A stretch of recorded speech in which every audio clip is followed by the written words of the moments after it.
Welcome, everybody, to the Dig In podcast. This is Jess Gedeke, and I am so excited to be joined today by Anna Estlund. She's Senior Director of Insights and Strategy at Pernod Ricard. I have been really looking forward to this conversation, so thank you for being here. Happy to be here, Jess. Thanks for having me. Yeah, well, we're going to get going with an impromptu question. So you haven't seen this one yet, but I really love this question and I can't wait to hear your answer. If you could snap your fingers today and become an expert in anything, what would it be? Ooh, I would love to be an expert in multiple languages. So, like my own version Yeah, of Rosetta Stone within myself. I sure. can speak like elementary Spanish and French and like can get around enough to be dangerous, but am nowhere near Hmm. fluency. So I'm actually an English teacher for adult learners, and a lot of them are Spanish speakers. Cool. So I Hmm. use my basic Spanish as best as I can, but it would be great to be able to have more of a conversation with my students. Yeah, for sure. Well, it sounds like you're well on your way. So, just get your own version of your Rosetta Stone. I like that as a life goal for you.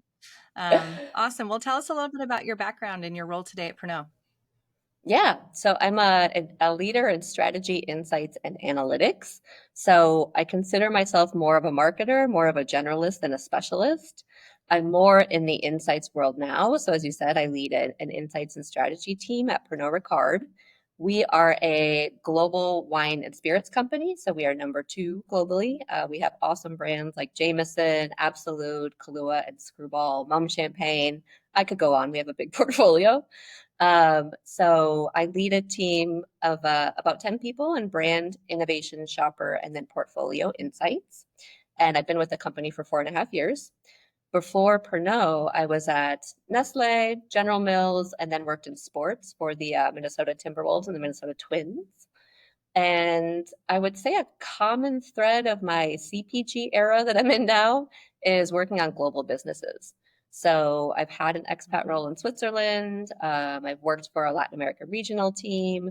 And even though I'm in a US role now, I work with my global counterparts all the time, daily, on either like big business questions or building new capabilities. So that's been a part of my career that's really energized me, I would say. Yeah.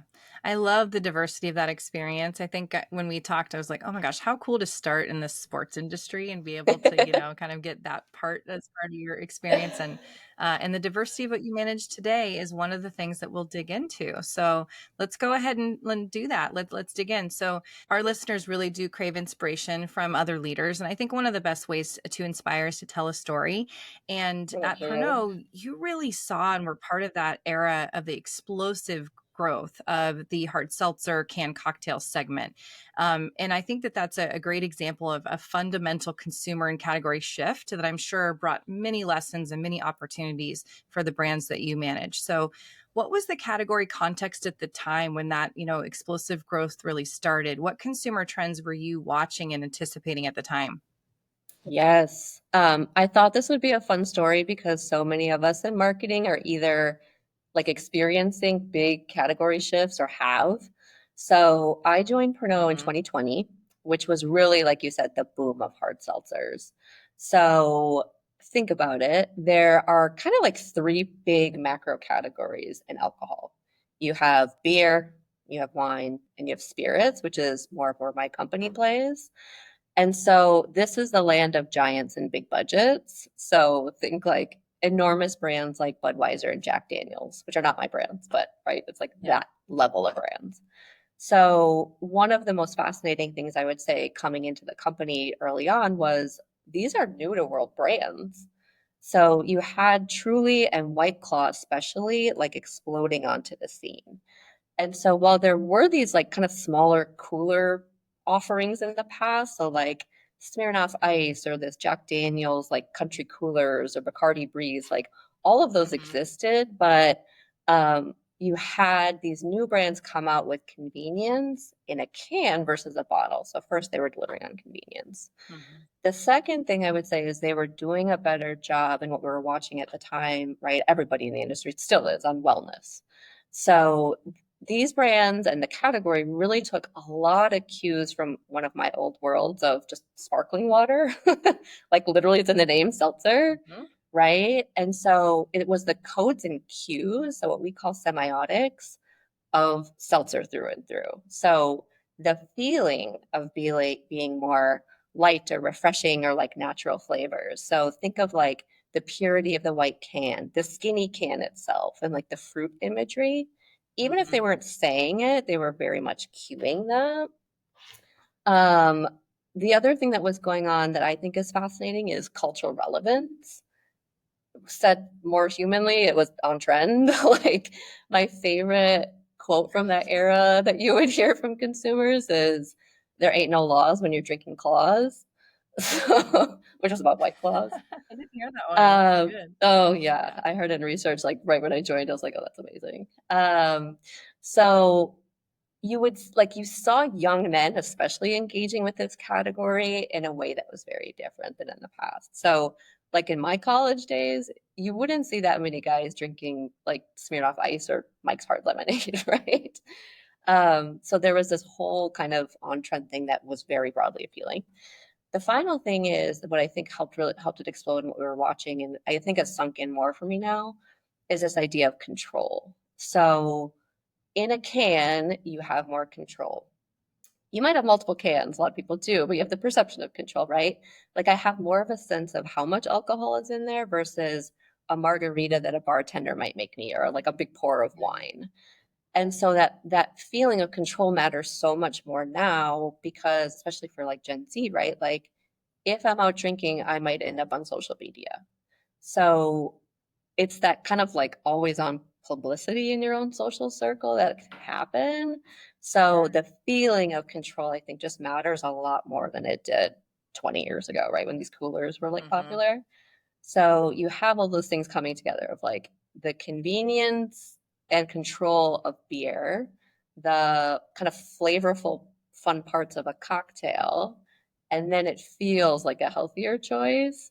So all of that just in total, I think is what now what we call ready to drink. So that's either hard seltzers or canned cocktails Mhm. is 1 of 10 alcoholic beverages in the US. Was not the case in 2020. Yeah. It's just incredible. It's incredible. Yeah, Yeah. exactly. It's just incredible how fast that shifted, and I Yes. imagine being a brand leader at that time where that shift is happening, it's probably your organization was wanting to chase a lot of flashy objects, a lot of, like, oh, competitors doing this in the category. So, and Yes. I, yeah, I don't know, you tell me, but I probably an opportunity to really reorient your team's priorities. So how did you do that when it's such a Mhm. fast moving opportunity? Yeah, such a good question. It was hectic at the beginning. One, I was in build mode with my team. So I was personally doing a lot of Mhm. the insights and strategy work with marketing and with our C-suite, honestly, because it's a totally different business model than spirits. You're in a can, so you're like Mhm. different sourcing of aluminum, different production processes, different shelf life, different route to market. Like you want to be cold, cold is sold. So like all of these different things were so fundamentally different that we had to find our way to be true to who we are as canned cocktails, which is very different than hard seltzers. And it took a while to get there. So to your question on resourcing, it was first like just laying that foundational strategy of why is hard seltzers winning, which is all the stuff I just told you. Then it was finding our way on Mhm. canned cocktails, which is actually solving a little bit of a different pain point. It's most of the stuff I just said, but it's then layering on. It's kind of there's a lot of barriers to making cocktails at home, right? I might not know how to make it. I Yeah. might not have all the ingredients on hand. If I do, I've got to plan for them. I've got to pay for all those separate ingredients. So if you can solve those pain points and bring somebody more of like a kick-ass quality cocktail in a can for those convenience moments, like I'm at a backyard barbecue, I'm at a beach party, I'm at a concert, like that was a pretty big unlock for us. But it took time to say exactly to your point of what not to chase like we at the beginning were, how do we do the hard seltzer game? It took us time to find our way into a how do we be a more convenient cocktail. That was a very different reframing and unlock Mhm. that took some time to get there.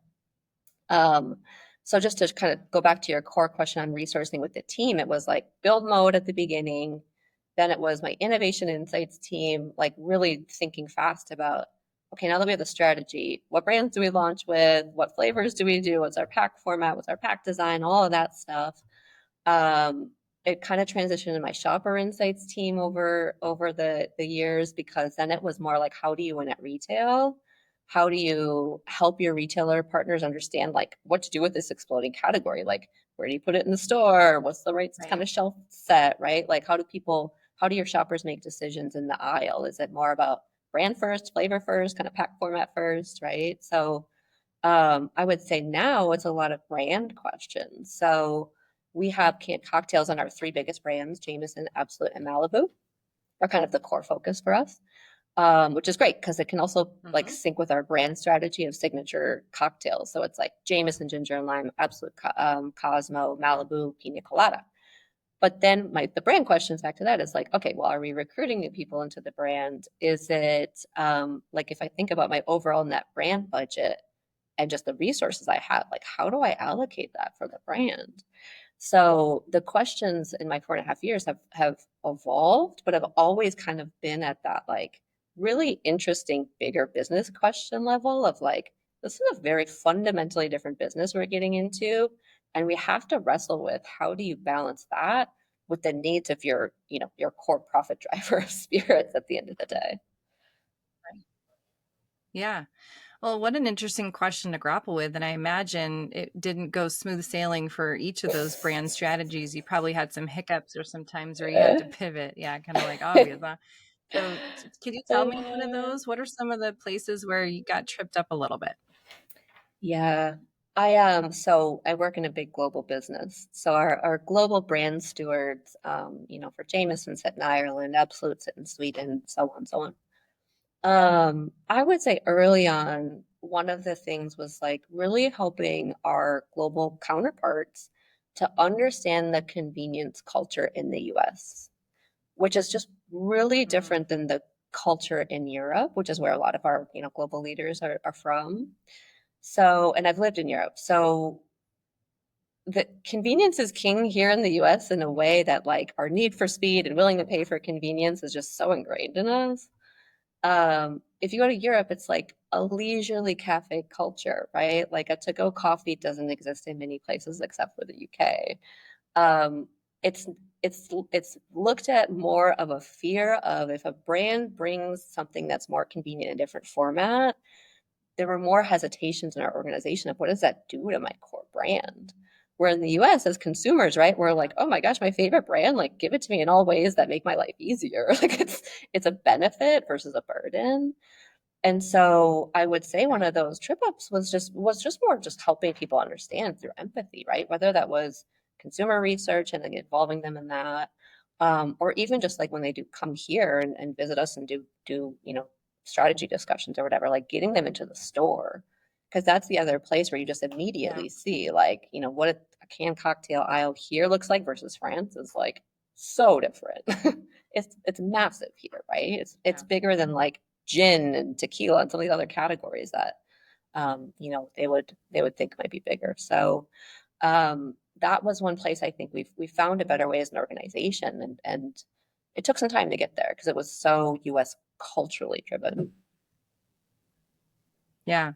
Well, that's a great example of how you can, enable those global counterparts to gain more empathy for a local market is, bring them to the market and let them Yeah. experience, the streets and the restaurants and the stores. Are there any other things that you did to sort of reinforce that empathy building over time? Because sometimes you can learn a Mm. lot on that trip. And then how do you take it home and really make sure that it permeates the organization?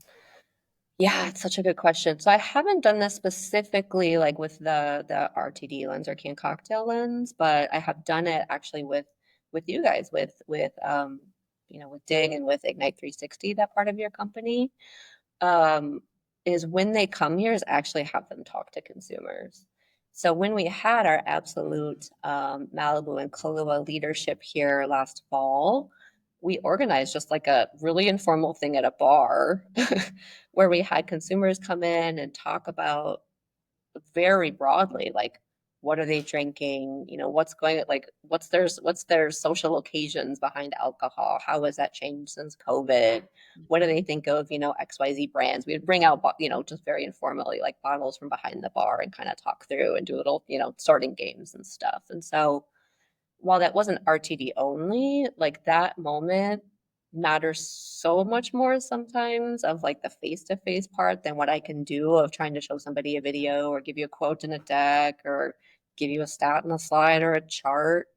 And budgets don't always allow for that. So it is hard sometimes to, like, especially get your senior leadership to buy into that.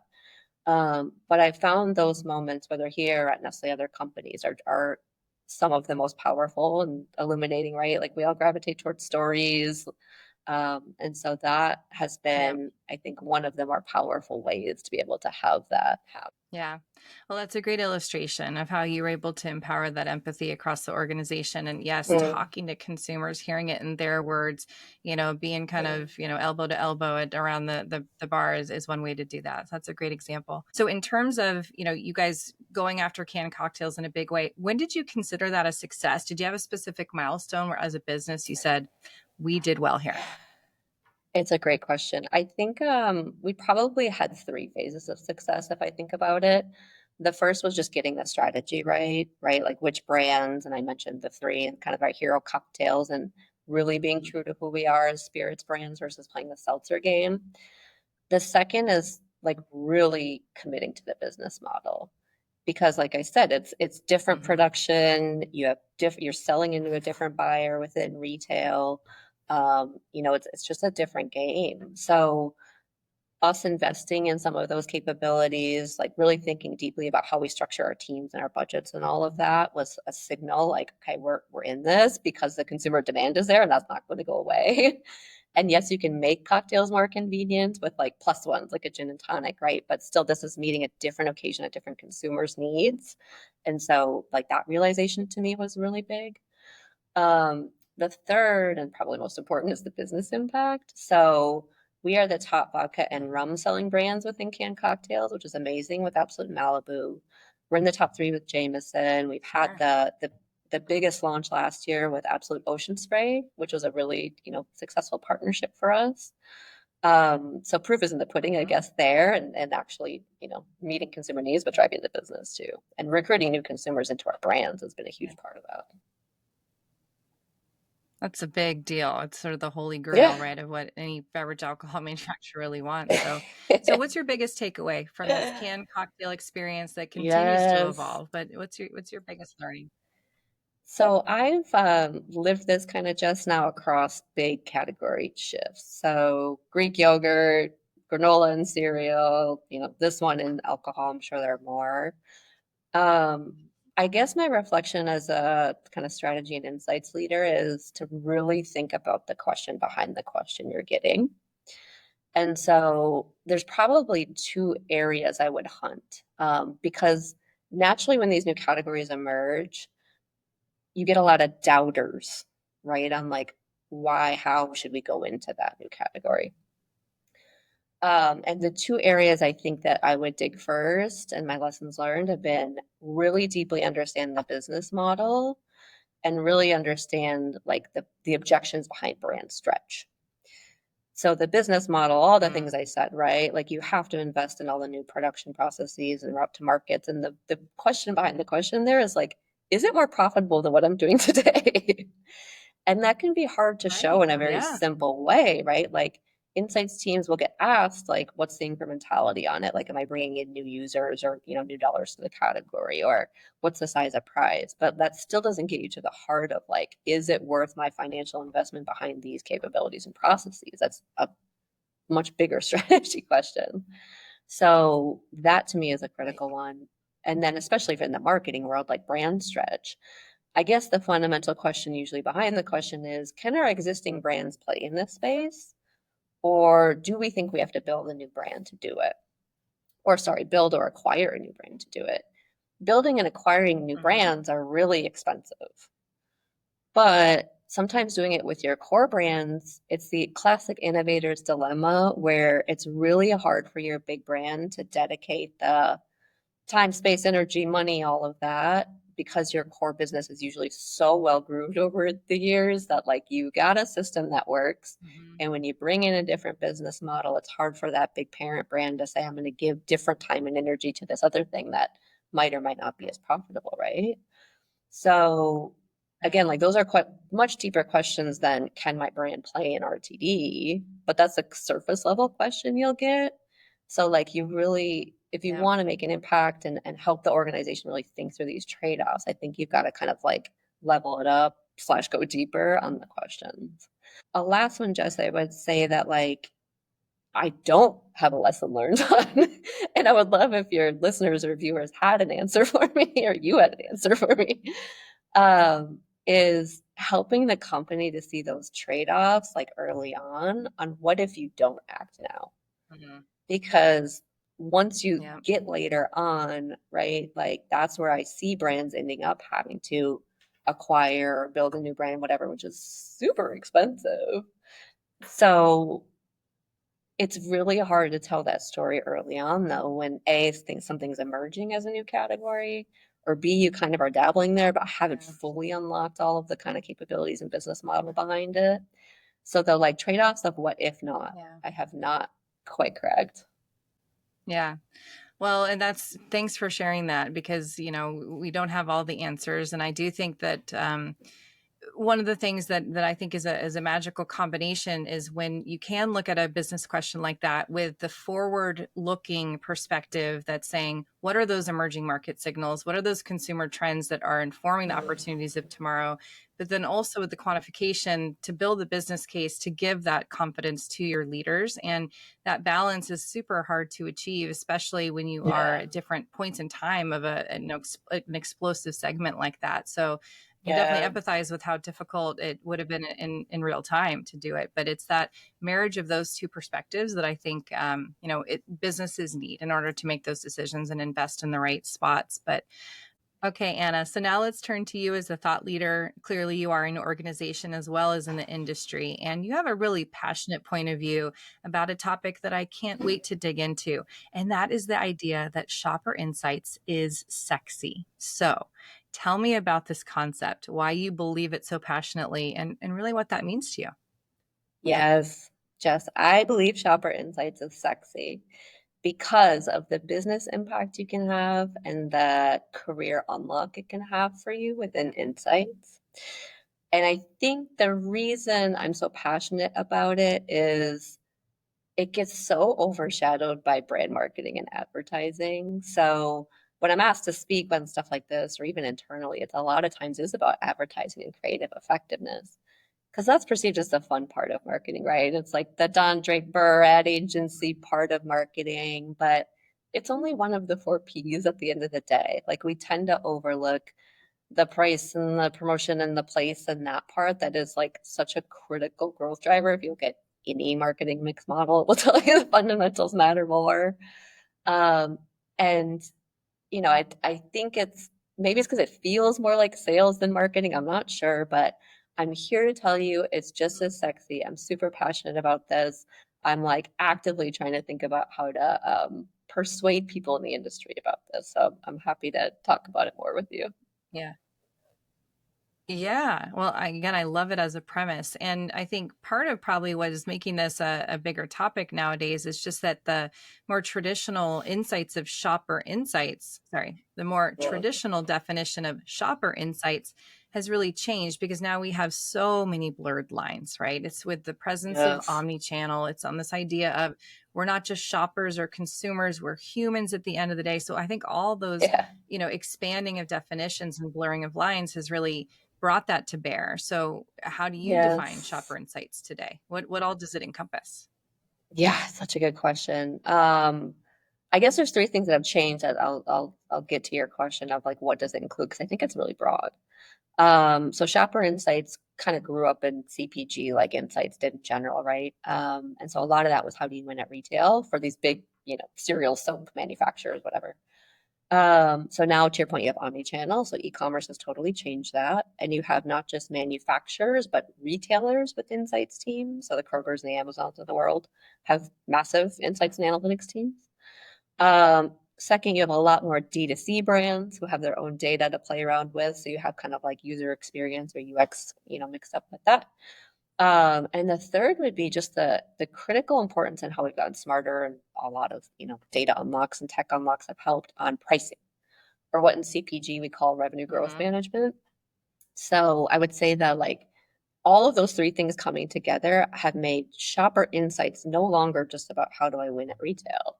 It can be, how do I, it's fundamentally to me, it's about what are the insights behind the purchase of my product or service, and how do I think about those insights to better, convert you at that moment of truth. So that could be, shopper insights for CPG, for retailer, for D2C, for UX. I would argue a lot of B2B actually cover shopper insights. I think Hmm. pricing is a huge part of that. That often sits with finance, honestly, and CPG from what I'm observing. And I think there's better ways to wire that kind of to insights and marketing. So it could be like so big and broad and beautiful, and we tend to just think about it still really narrow. So I think that's one of the things that's holding it back, but what could make it super sexy?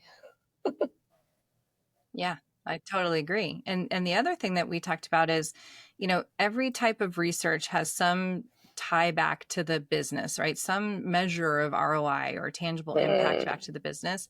Why is that idea particularly important when you think about the role of shopper? yeah. Um, I think one of the reasons it's so sexy, Jess, is because of that business impact and that like feeling of like being tangible. You're just closer to the point of purchase or the time the money hands over, I guess. So you feel the impact of your work, I guess, a lot more. So you can say Mhm. things like, I helped sell this and helped change this shelf set. I helped improve the conversion on my site. It's a feeling of immediate gratification. And so beyond that, to your point on impact, it's a place that across my team I can actually like very easily quantify the impact. So if my team, we do pricing studies, we do kind of what we call line optimizer studies or assortments, right? So if you've got a brand like the Glenlivet, which has a lot of different age statements of our scotch, so it's 12-year-old, 14-year-old, 15-year-old, et cetera, Mhm. and you're trying to think like kind of what is the best lineup for that brand, and does it differ by channel, and then how does price play in, all of those things. If I say we helped unlock the pricing insights behind Jameson, we optimized the assortment strategy for the Glenlivet, that unlock and translating that into actual cases sold is much easier for me to kind of rationally think through than, contributing to this ad, contributing to this product launch. It's just closer to the moment. So even if insights people don't find that business impact as sexy, I can give you another way in. Um, Empathy. It's a place that I think empathy is really lacking. Um, I guess that definitely is a place where empathy is needed. So we have done some awesome empathy treks with both our marketing and commercial teams to try to just put people in the shoes of the shopper. So, and you can make this super fun. So, for example, we did one where it's like, okay, imagine you're Corey and you're in a situationship and you're going to be at a party where that person is there and you have to bring like an alcohol to the party. Like, how are you going to shop? What are you going to do? Versus another team then goes and says, okay, now you're in the mindset of you're planning a Super Bowl party, and oh my gosh, you're hosting like 15 or 20 people, and of course you have to think about all the snacks, and like you're going to have to know how like easy it is to make these drinks, right? So putting like helping the team understand that that shopping mindset or mission or whatever differs that a lot between what people actually are trying to buy for, can dictate how they shop, where you show up, how you show up, in store, all of those things. Just Yeah. people don't tend to think through that a lot because in store it's kind of like it's very tactical on like what's your price and your shelf set and stuff. So the impact that that can have an unlock on thinking of your strategy or how simple your messaging needs to be on shelf or what your even like your retail media strategy or whatever um, is really can really have a big impact because it's an untapped opportunity. So the impact opportunities are vast. Absolutely. No, I love that kind of combination of I guess you're closer to that, final moment that really matters when they buy you. And Yeah. so that's a more direct correlation. And you can actually say, I contributed to that. But also, I Yeah. love the tie in of empathy because I think that probably is not at the forefront of thought when it comes to Mm, shopper, and it really should be. So those are yes. great examples. And for all these Yes. reasons, that probably contributes to why you really believe that shopper insights is a career unlock. How do you Yeah. how, tell us more about why you think that, but also how that plays out with how you coach your teams? I'm really curious. Yeah. It's a good question. I believe insights leaders need to be well-rounded, like a CMO would be, right? So well-rounded in the like kind of traditional areas of insights would be brand, shopper innovation, and portfolio or kind of capability building. You can go broader than that and go analytics and strategy and stuff too. Um, but it's a place that I see a barrier just happening. And so this is across companies, it's not, only here. Is I see so many people gravitating towards the brand and innovation parts of insights for different reasons. They might think it's more strategic. I have more fun. I have more visibility with brand marketers who kind of tend to be the ones that go up to CMO. So maybe like that's a career thing. Um, but I'll give you a personal story. Like for me, it was a huge career unlock for me. It helped fast track me to director. So early on in my career, I raised my hand for a shopper insights role because it was one of the places I hadn't touched. And I wanted to do it early and kind of get my feet wet early on it. And I literally had a CMO that I really trusted be like, what are you doing? Why are you going there? Why do you want to do that? So it just gives you like a feeling of like the perception of those types of roles. And I cannot tell you just how much I learned in that role. Like one, you're a better marketer because you have to learn to think like a salesperson. You have to sell yourself and your stuff, your products and your services you're selling in like one Hmm. hook.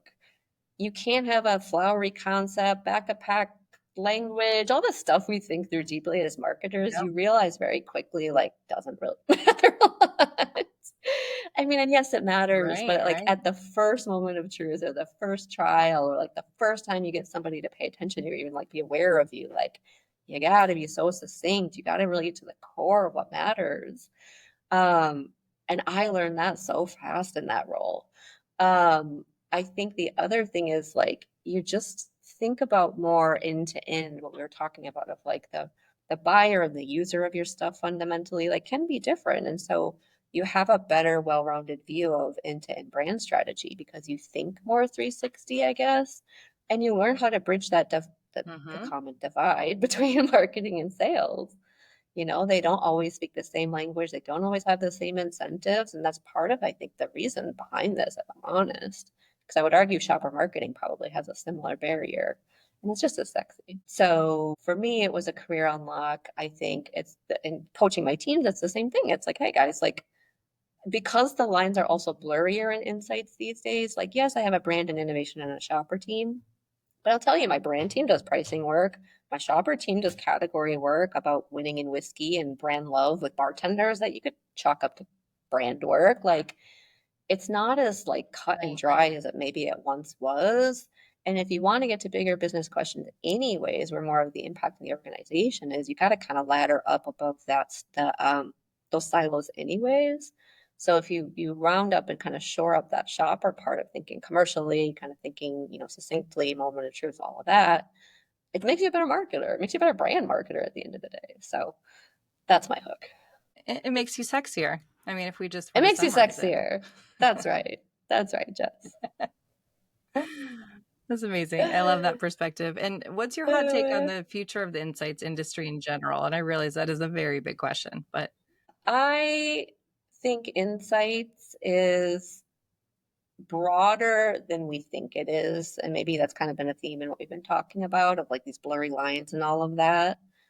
I think insights as a function will be more successful if we stop boxing ourselves into marketing research. We still kind of do a lot, even though we don't talk mm, about it that way, but it's kind of the core of where we like if you go to any insights conference, it's where we spend our time talking. Versus right, like, right. hey, go up to these big business model questions and strategy because it's why you have strategy consultants like the Bains and the McKinseys of the world, like taking some of the insights work that we hold so dear to our heart on marketing research and kind of what does it mean and insights to action and all of that, because they can think more broadly about, what does it mean? Like, yes, the insights, but then how does it fit broader into the org? How do I activate it? What does it mean for the structural decision? How do I scale it, et cetera? So the more we think of ourselves as strategy, insights, and analytics, like as a bigger thing versus just insights, marketing, research, I think the better off we'll be. And that's even been an evolution in my Mhm. thinking in my time at Pernod. I've always thought of myself more as a marketer, but I'm trying not to almost pigeonhole myself as an insights person as much lately too. So that's my latest hot take, I guess. Yeah. Well, I love that broader definition. There's so much impact to be had there. So Hmm. we're going to turn to the final dig. This is all about you as a consumer, Anna. So can't wait to hear your responses here. What's the last product or service you bought on impulse? Um, Back to our shopper insights conversation, I might struggle to delineate my online shopping, which is the vast majority of my shopping, between like impulse and just browsing. So I would argue most of my clothes shopping is Mm. browsing slash impulse. It's not really like a mission. Um, a more tangible example for you I could think of would be OPI nail polish. Nail polish is one of the things that's Mm. harder to buy online because you can't see the color or like the shine or the sparkle or whatever as much. So I recently bought 3 different colors of nail polish when I saw it in person. Very nice. Hopefully you got out of your comfort zone. That's one place that we can do that, I feel, is on nail. What's a category or a brand that you could rationalize any price point for? You just have to have it in your life. Jess, I am irrationally loyal to and irrationally price insensitive to my Minnesota sports teams. Specifically the Totally get it. Minnesota Twins, Vikings, and Timberwolves. This very much encompasses a broad view of being a fan. So game tickets, streaming services, jerseys, merch, all of the things. Luckily, I've worked for 2 of those 3 teams, so I've had some hookups over the years. It's still have many friends in sports, so very must be in my life. Yeah. I am the same way. My team happens to be the San Francisco 49ers, but my kids will go like, "Oh, well, I don't Ah. know if I can ask for this extra thing at Christmas." And I'm like, "Is it merch?" Yeah, of course I'm going to say yes to that. Like, duh. And we won't talk about questionable Super Bowl decision making either. Okay, so we love this one. Brands have distinct personalities. What's a brand you would date and a brand that you would marry? And they can be the same brand or they can be different. You have that freedom. Uh, I am in a lifelong relationship with the Jordan brand under Nike. Ever Okay. since I was Hmm. a Hmm. kid playing basketball, I've loved Michael Jordan, Nike. I love the gear, so I wear a lot of it. So it's kind of that like sporty street fashion, I guess. Um, I Hmm. love the brand. So Jordan to me feels like a brand of champions, I guess. So their partnerships with like Paris Saint-Germain soccer or Mookie Betts in baseball, Jason Tatum in basketball, I could go on. But also their just activation and tone of voice as a marketer, I really appreciate. So they did like a Hmm. drone show over San Francisco for the NBA All-Star game recently. They worked with Luca, and when he got traded to the Lakers, they did some like they kind of trolled his former team in a couple of different ways, which I was here for. Hmm. Um, and so just end to end already married to Jordan. Got it. Date? And would you choose a different? Yeah, I was going to say, would you cheat on Date? Jordan for a minute? A minute, yes. I will. I think I'm gonna date Liquid Death.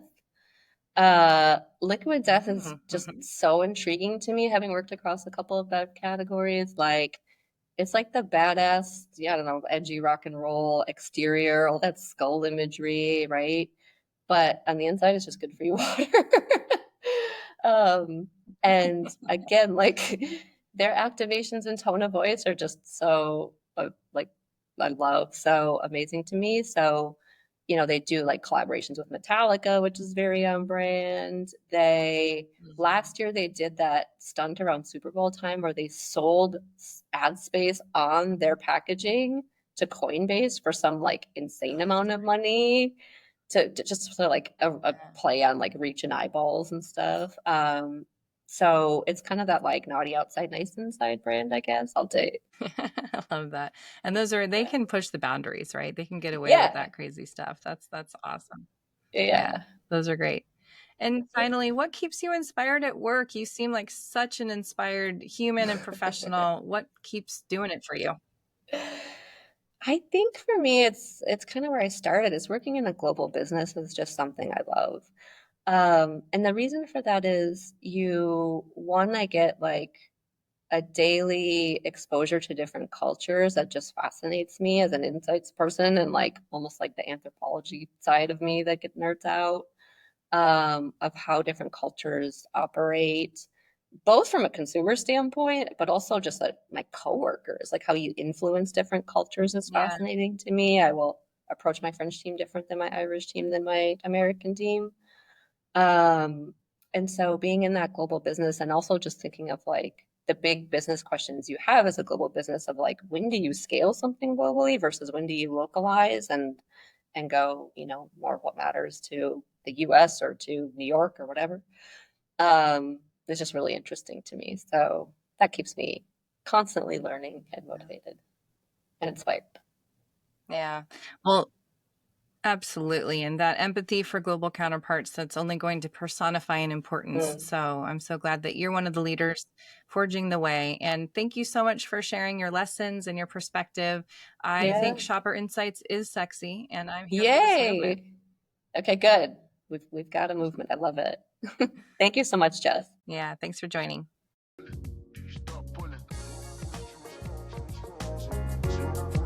Like what you heard? Share the inspiration or head to diginsights.com to learn more about what we do.